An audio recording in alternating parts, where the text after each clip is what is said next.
Hey, welcome back you guys. My name is Joe Ellis. I'm a commercial wedding and portrait photographer in Dallas, Texas. And I want to talk to you guys today about shooting video with your EM1 Mark II and how I set my camera up to kind of give me the best possible performance. So the thing about the EM1 Mark II is that when you think about video, this is really a whole separate beast from your stills camera. The point is that, or the fact is that when you switch the camera into video mode, a whole different set of parameters take over the camera. And so getting in and configuring your video mode is really key to be able to get the most out of this camera. This camera is a Cinema 4K video camera, which is super impressive. It's like one of the highest resolutions that we can get right now, and it takes an amazing video picture. So I want to go through the functions that I've kind of set up on this camera and the way they kind of work for me, and maybe give you guys a few pointers just on the general idea of taking video with your EM1 Mark II along the way. So let's jump in. So the first thing we're going to do is just flip the camera on and go to the menu, and everything that we're going to talk about today is in the movie icon setting here on the camera. So let's just kind of work our way down the list of a few of the things that I've set up. So on the top here is mode settings. And if you go in here, this is talking about what mode you'll use for exposure when you're shooting video. And so the two that I would probably recommend are, at least for me, are P for I don't want to worry about it, and M for I want it locked down and make sure it's right. I most often use M. So if you're brand new to shooting video, here's the deal. You mostly want to shoot with a locked off shutter speed. And you want that shutter speed to be twice the frame rate of your video. So in the case of the EM1 Mark II, it shoots Cinema 4K at 24 frames per second, or 24p, which means that you want to shoot all of your video, if you can, at 1/48th of a second, which is an option that's available to us as a shutter speed. When you go into the movie mode, you'll find 1/48th is an option for you. So I most often shoot in manual, I most often shoot at 1/48th, and then I just use my ISO and my aperture to control the exposure for video. Okay, so manual mode. And you know, like I said, your mileage may vary. I also want to have one caveat, is that I am not an expert at video. I just done a bunch of video for different projects, for weddings and for YouTube and whatnot. So I'm just giving you my best advice that I possibly can. If people in the comments have other things they want to add or other tips and advice, then I would welcome that. Okay, so we've got our camera in manual mode. Awesome. So next down on the list is specification settings. This is basically where you set the size of the picture that you're going to take. So we've already sort of set our cameras for Cinema 4K at 24p. That's the maximum quality picture that you can get out of the camera. Now if you're shooting just for family projects, just for YouTube or something, Cinema 4K is probably overkill, and you could pick one of the 1080 modes. There's also standard 4K, which is slightly less resolution. It's 3840 instead of 4096. If you're going to go with 4K, I would go with Cinema 4K. It offers the very best quality. It also has what they call the highest bit rate, and the bit rate is just the amount of data that's being recorded per second by the camera. So give it a try, see what you like. The camera also has slow motion. Slow motion would be 60p, so that's going to be half speed of real life. And so if you want to use the 60p modes, then you have both the normal size, which is more compression, and the super fine mode, which is of course less compression and a better quality picture. Most of the time, standard video, Cinema 4K 24p is your best bet. Now I should also mention that when you shoot Cinema 4K, you really want a UHS-2 card. Those are the SD cards with 2 sets of pins on the back. Those are the cards that are fast enough to deal with the 4K video being written. Remember, 4K video is 8 megapixels per frame and there's 24 of them in a second. So it's just hustling data through the camera. So really make sure you buy a top quality fast card if you want to shoot 4K video. If you're less concerned with that, you're just shooting 1080p, you're probably okay with a lot of different SD cards. Okay, so we have our camera set to manual, we have it on Cinema 4K. Picture mode. Okay, this is a little bit hard to understand, but there's a special, when you're shooting JPEGs in the camera and you have a picture profile set. In my case, I use muted for my stills. Well, there's the same thing for video, and there's a special one for video, And they don't actually label it on here. It's just picture mode on and off, right? So I like to leave it on. When you put the picture mode on, that means that the camera's going to shoot a little less contrasty, a little less saturated picture for you.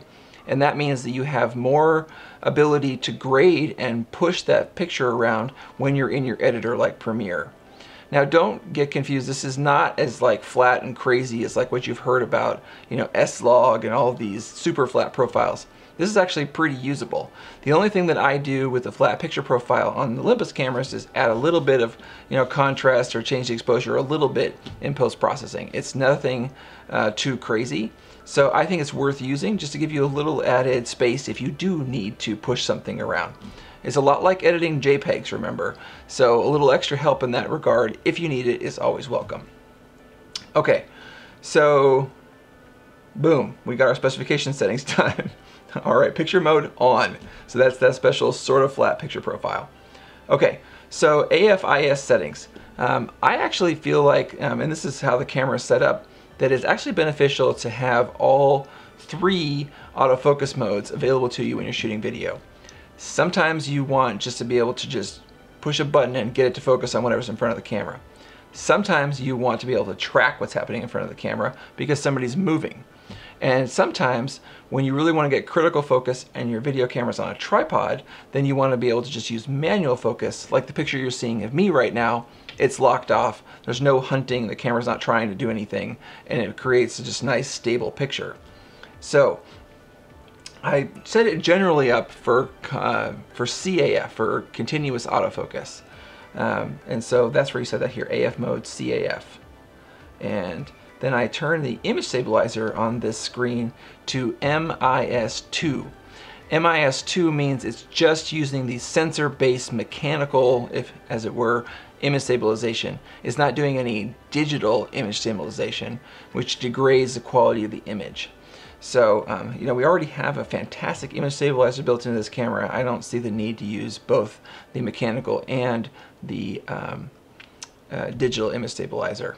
You can totally try it out, see which one works better for you. MIS2 for me. Okay, so now here's where the rubber meets the road. You have set up your camera and been working with it for a long time in terms of shooting stills. Now every button on this camera is going to change to help you take better video. So you kind of have to go through and figure out what's going to work best for you. Okay, so I just arrowed over from button lever dial into button function. And so I'm going to go over one more time. And here's where you find all of the buttons on the camera, and then you can map them to whatever works for you. Here's how I have done mine. On the top right of the camera is FN1. It's that little target button up here. And I have that to AF area select, which means that when I touch that button, it'll bring up my green boxes. I can move the focus point around, and then I can focus on whatever I want. Function 2, which is on the top of the camera, next to the record button with the little squiggly line, that I have set to touch button manual focus. Now, a lot of videographers love manual focus, and whenever I can get away with it, I definitely try and manual focus video because it's the most stable kind of thing you can do. I really don't like it when video cameras are sort of hunting for focus while they're trying to take video, because it kind of knocks you out of what you're looking at. You're going, whoa, you're kind of noticing the camera. So every time I can, I'll use manual focus. What this button does is you tap it once, puts the camera into manual focus, and then without disabling the clutch, you use the autofocus to change, or the ring on the lens to focus the image. And you have a couple of assist modes there. One of them is called peaking. That's where the in-focus areas in the picture will show up as little red shimmering dots. So that's pretty helpful if you just want to get a general idea of where the area of sharpest focus is. The other one is magnify, so that will actually bring up a magnified portion of the image that you can actually move around. Like you can just bring it right in on an eyeball, focus on the eyeball, and then as soon as you hit record, it'll jump back out to the full frame of the image that you've already composed. Okay, so to set that all up, you just go back into that button lever dial, button function. So I have the 2 buttons on the front of the camera, the 2 little guys under the hand grip. One of them is peaking, and one of them is magnify. And then, like I said, the button on top is push button manual focus. Push it once to go into manual focus, push it again to take it back to autofocus. And then I have my AEAFL button still mapped to doing single autofocus, which really works well for me because a lot of times when I'm shooting video, I just have the camera up to my face and I just want to punch the button, get it in focus, and then start recording. And I'm just hoping then and sort of knowing that the depth of field that I'm working with is going to be fine for any kind of movement of the subject. So I have AEL-AFL mapped to single autofocus. And also because my memory of my hand is just really mapped to remember that that's how you autofocus. I kind of need to leave it there, otherwise I might lose my sanity. So those are the main things that I have set in terms of button function. The other one that I have done is I've gone, if you arrow left once back back in this screen, you can find shutter function. And shutter function is just one, it's in button lever dial of the movie mode, over once and then down to shutter function.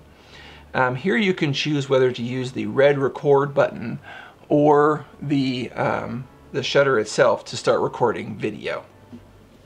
So I like to actually use the shutter button to record video. You might like to use the red button instead. If you leave the shutter as not recording video, then that will actually autofocus only. No matter how hard you press it, it won't do anything except autofocus. So I prefer the trigger, but you can do it any way you want. Okay, I have two bonus tips for you.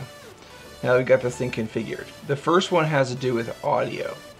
Audio is such a huge component of shooting video that you just have to take it seriously and get it right, otherwise your project will be ruined. So the audio jack for the camera is over here on the side. That's pretty easy to deal with. I have a little Rode Video Micro plugged into it right now. And to deal with the sound on the camera, there is a special menu for that. But the first thing I'm going to tell you is that if you go into that same menu again, and we're looking at button lever dial, under the FN lever, I like to leave it on changes dial function. And the reason for that is that your lever in video in mode 1 is set up to do aperture and shutter speed. If you flip it to mode 2, it does ISO and record volume for your microphone, which is critical because you kind of need to ride that and worry about it when you're recording. So just set that to mode 1. So I'm just going to go back out here for a second. We'll just go to button lever dial. Let me make sure this looks good. And button function, I'm sorry, no, and then lever function, and then mode 1. Okay, so lever function, mode 1, under button, wait, let's do it again. Okay, so movie mode, button lever dial, button dial lever, sorry, and then down to FN lever function. Make sure that is set to mode 1. Then when you're recording video and you have it in the first position here for the switch, it's doing aperture and shutter speed. If you flip it to mode 2, now you're doing your ISO. You can see that changing here on the side, and the front is writing your record volume up here. Okay, so that's the first thing. Okay, just dealing with movie sound alone, you'll go down to movie sound, which is this little icon here, little microphone icon. Make sure it's on, of course, and then you want to just arrow over until you're looking at all the settings here. So you can go all the way into this menu to do your record volume if you want to, or you can do the way that I said and just use the dials on the camera. Volume limiter means that if someone were to scream or someone were to make a huge loud noise, it wouldn't you know, show up as terrible audio during that second. Okay, wind noise reduction I have off because I have an external microphone. Plug-in power, this is critical. If you do have one of these little microphones that doesn't have a battery in it, then you need plug-in power to be on or it's not working. If your microphone has a battery, then you would go ahead and leave this off. PCM recorder link has to do with Olympus recorders. I don't use those right now. And then headphone volume is the volume that's coming out of the headphone jack so you can monitor the sound while you're working.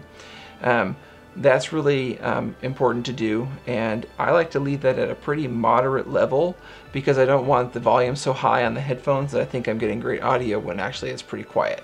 So that is that. So that's just basics of how I deal with sound on the camera. Now a lot of the time when I'm recording, I have a shotgun mic over my head. I also set up a set of lavalier mics. Those are also wonderful when I'm working on location. So if I'm, later this week I'm gonna take you guys out. I'm gonna do a few tips and tricks on flash photography with Olympus cameras for portraits. So stay tuned for that. And in those scenes, I'll be wearing a lavalier microphone just because I'll be moving around, on location, and it's just easier to do sound that way. Okay, so the other tip I have, I said I had 2 bonus tips. The second tip is white balance and color. White balance is super critical when you're shooting video because it's very hard to change it afterward. Think about shooting video in the same way that you shoot JPEGs. You really can't change the white balance of a JPEG after you shoot it. It's the same thing with video. So if you can, when you're shooting video and you're in a tricky lighting situation, if you're outdoors or something like that or in shade, just use a preset. But if you're in a tricky indoor lighting situation, like you have some tungsten, you have some window light, or you're in a church and it's got crazy lighting, it's worth it to take a second to do a custom white balance, or at a bare minimum, dial in the Kelvin using the white balance tool, the specific white balance K value. Dial in the Kelvin value on the camera to give you what you want. Okay, that's part A of that tip.